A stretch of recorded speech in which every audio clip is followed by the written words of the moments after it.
From the nudity sketch by Chang Yu, who was born in 1894, to the realistic painting by 27-year-old Ren Lihan, the important works of renowned artists of decades past are in this exhibition. Here we see how China has reacted to its tradition and world in the last 100 years.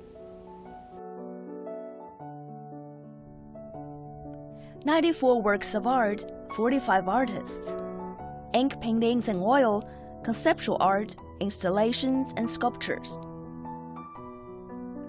It's a rare collection of artwork from different generations of artists, including Lin Fengmian, Cai Guoqiang, Xu Bing, Luo Zhongli, Xu Lei, and Gu Wenda.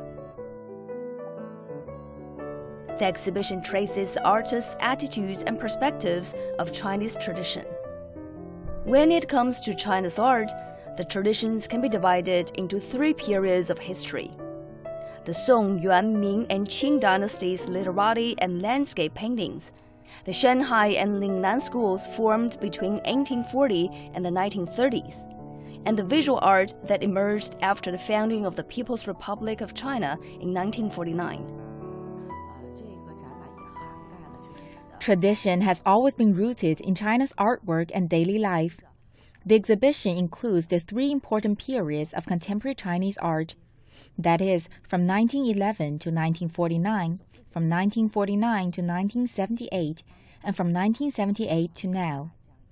And China's art circle has a new understanding of the expression, speculation, separation, and development of tradition.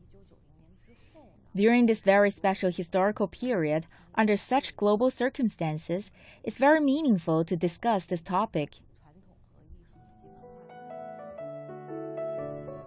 The discussion is not about today, but about the possibilities for the future. The rise of New China has brought contemporary artists a more challenging mission than in the past, to preserve the new cultural identity and subjectivity of today's China.